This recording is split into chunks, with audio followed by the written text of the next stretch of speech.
alive.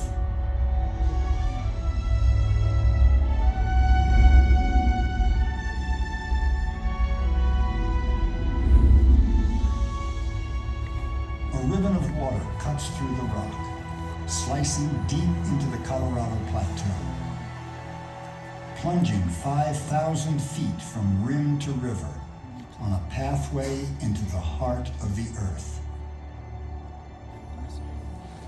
A journey of wonder begins here.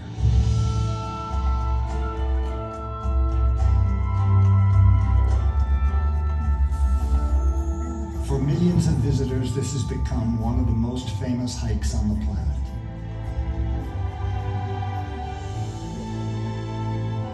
A vertical mile straight down. A rugged trip into a canyon wilderness.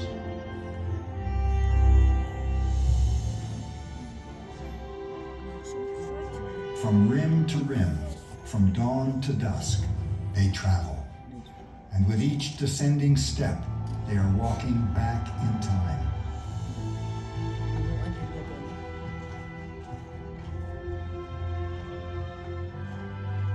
So many visitors from so many cultures have set out on these paths. And each has to stop and stare.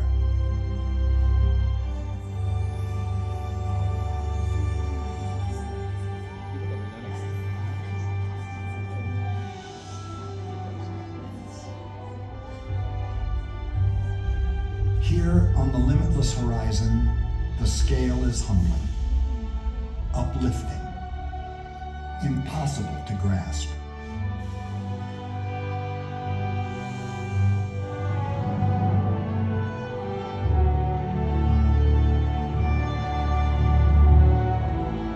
A vertical mile deep, 277 miles long, 10 miles wide from the North Rim to the South Rim. Grand Canyon is one of the few natural landmarks visible from space. From Lee's Ferry on the east to Lake Mead on the west, Point Imperial, Desert View, Bright Angel Point, Grand Canyon Village, Hermit's Rest, Toroweap Overlook. Spanning mesas and meadows, deserts, forests, and springs, Grand Canyon offers one thing above all: a vista that stretches out to the edge of the imagination.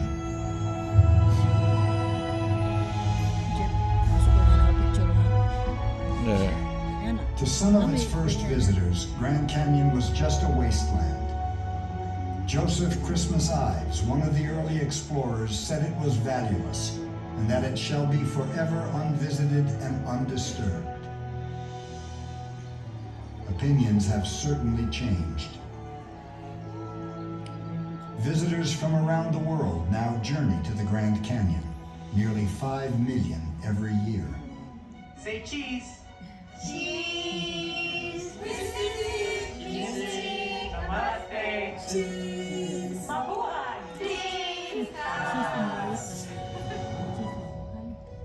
Queso eh. But today, popularity means new challenges for this wilderness, and new protectors must care for it. A team of archaeologists led by Amy Horn is part of the National Park Service's Vanishing Treasures program. Their mission? To preserve and protect the park's human legacy. The Grand Canyon's a really amazing place to work. We're working with some of the oldest structures in North America. We've only done research in a very small percentage of the park, so we're always learning new things. But at the same time, it's really challenging. Access to a lot of places is by foot, so it can take us multiple days to get to some of the remote areas. So let's take a look at this map and talk about what we're going to do today. So just up ahead on the pinnacle is an 8-room Pueblo. We're going to locate all of the rooms, and then we'll inventory all the artifacts that we can find inside those rooms. Oh, that was just, look at that. So that's another dead man's, right? Oh, that's really This site is an 8-room Pueblo. It's a structure that's collapsed. All we see left is the rock that's fallen down. There's a few little pieces of the wall, but most of it's it's just a big rock pile. We know it's part of the network of these sites on the pinnacles along the South Rim. We think they were probably used for communication. In the daytime, you could use black smoke. At night, you could have fires and pass messages across a huge distance. What's fascinating to me is how people adjusted to living in a harsh environment.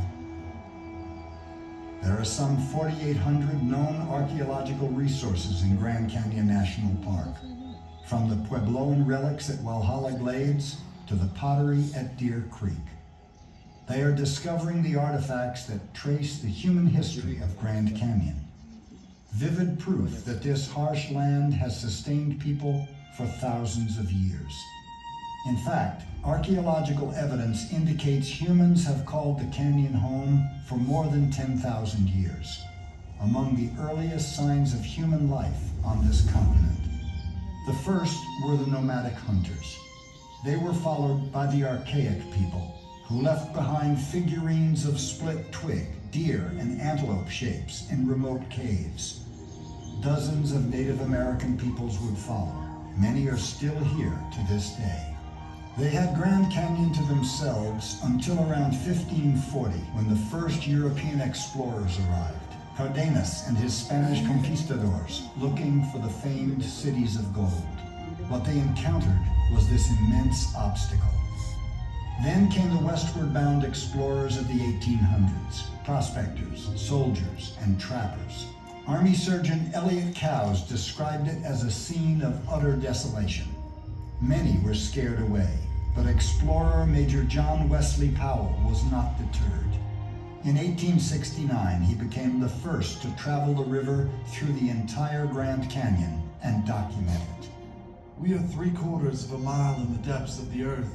We have an unknown distance yet to run, an unknown river yet to explore. What falls these are, we know not. What walls rise over the river, we know not. Down in these grand, gloomy depths, we glide.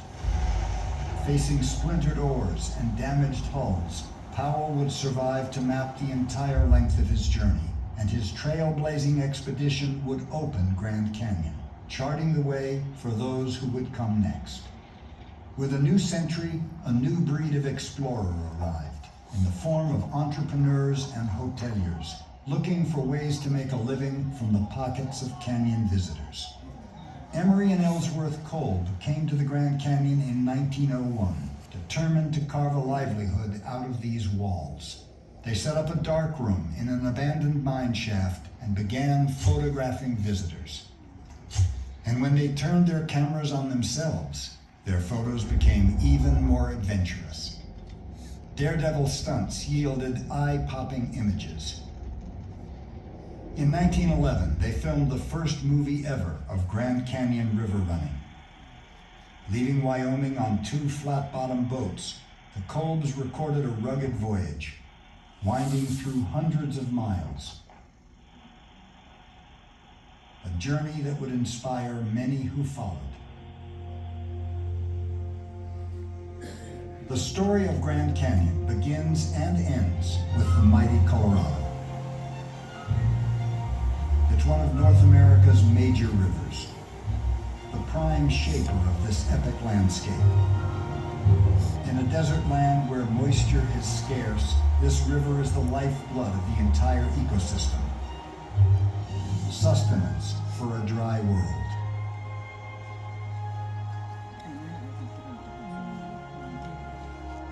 It's also the chisel that carves the canyon. Water-cutting rock has sculpted some of the most memorable images of this region and this continent. The Colorado doesn't just bring life, it also brings a shot of adventure.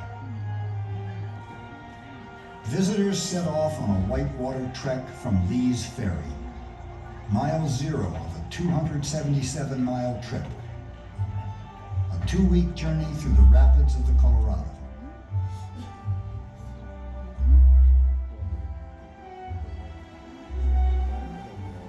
Early attempts to travel this river by boat often met with disaster. With water speeds up to 25 miles an hour, more than one expedition ended in tragedy. But today, it's the adventure of a lifetime.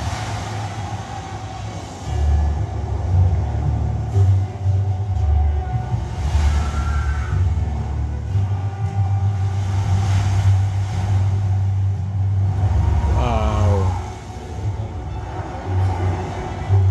Nakakakalabs na ako.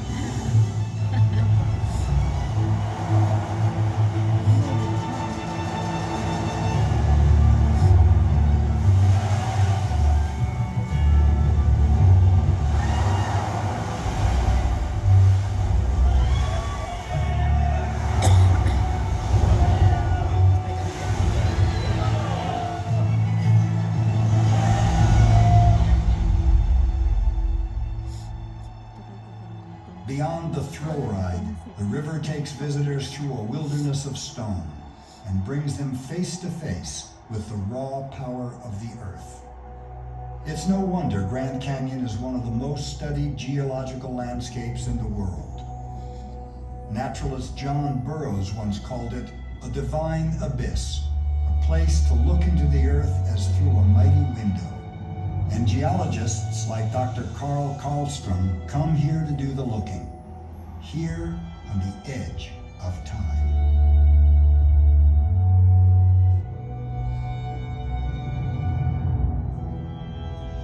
The Grand Canyon is such Dato a si Tom Cruise fantastic ba? geological Mission laboratory. Impossible. It's a story written into stone. That's why geologists like me are so fascinated by it. There's Yeah. hardly any better place to understand processes of geology.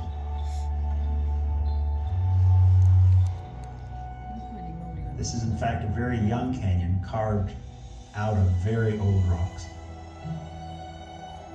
When you're on the rim, you can sometimes get a glimpse of the river that's carving through the rocks of the Grand Canyon. And the Colorado River's carved the Grand Canyon in about 6 million years. Here, history can be read on a grand scale. 3 distinct geological sections. The oldest Vishnu basement rocks at the bottom, the Grand Canyon supergroup tilted in the middle, and the horizontal sedimentary layers on top. It's a record of rock that goes back some 2 billion years, almost half the age of the Earth. Across its nearly 300 miles, Grand Canyon reveals its origins in one of the finest examples of erosion in the world. And while some riddles remain regarding the precise sequence of events, much of its history is clear. Nearly 2 billion years ago, the basement rocks of the Grand Canyon region began to form. Over the next billion years, the region underwent deep erosion. The exposed basement rocks were covered with sediments that were tilted and yet again eroded. Around 500 million years ago, more layers of sediment began to accumulate. 2 miles of sandstone, shale, and limestone were deposited as seas advanced and retreated many times. About 70 million years ago, the Pacific and North American plates collided, lifting the Rocky Mountains and the Colorado Plateau high above sea level. Even as the Colorado Plateau was rising, its upper sedimentary layers were being eroded away. By 5 million years ago, the Colorado River formed, carrying sediment from the Rocky Mountains to the Gulf of California, carving the Grand Canyon we know today. Growing deeper at about the thickness of a piece of paper each year, the canyon continues to change and evolve to this very day. Visible proof of the power of erosion. I think most scientists are driven by a sense of curiosity to understand what makes our natural world what it is. I can't wait to see the next generations of geologists that will also be inspired to work on the geology of the Grand Canyon.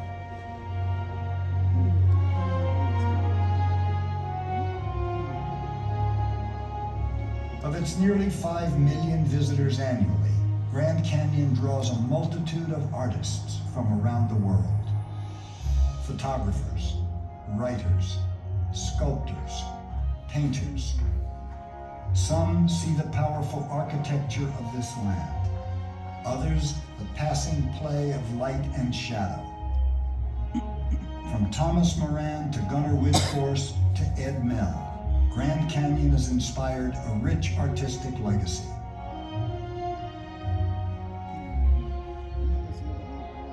Betsy Pop is an artist in residence at the park.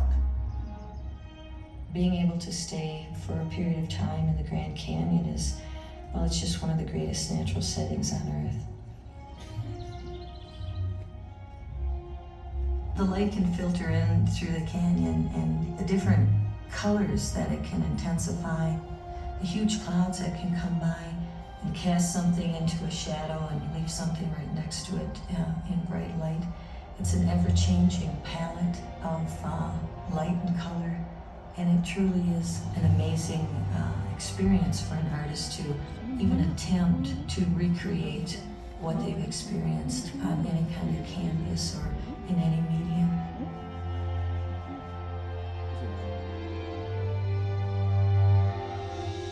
To walk out and do a plein air painting, you find the thing that inspires you, and you're working very fast. It's very spontaneous, and with the color and the light changing in the canyon like it does, you know you only have about a 2-hour window before the light is going to change too much.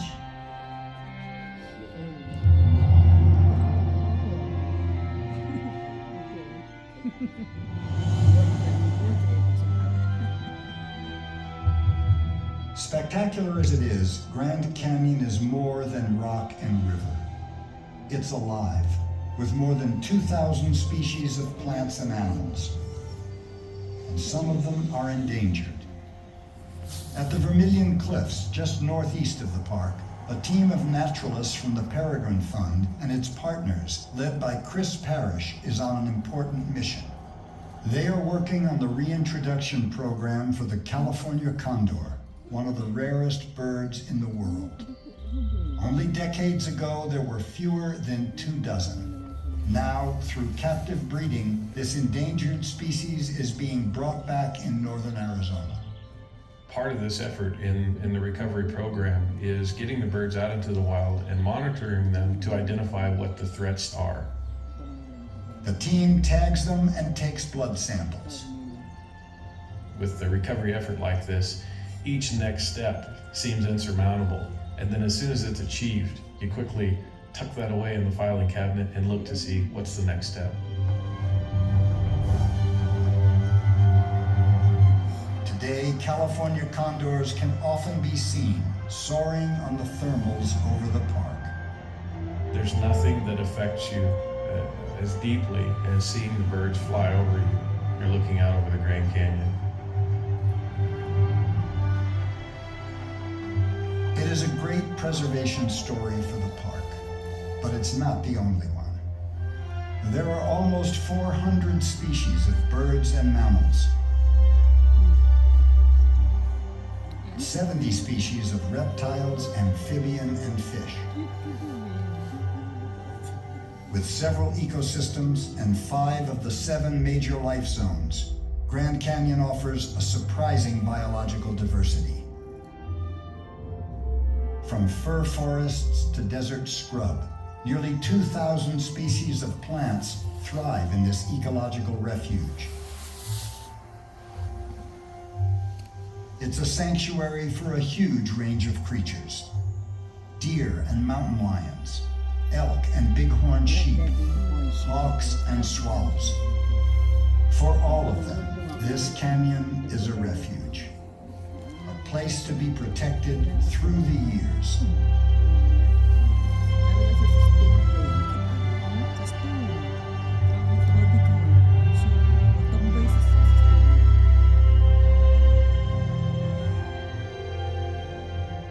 And so, a journey of wonder ends for travelers who walk across the miles here in a world of stone and light.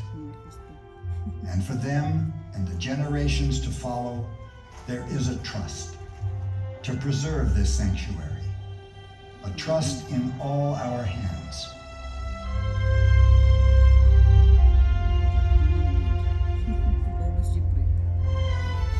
Immense and intimate, wild beyond the imagination.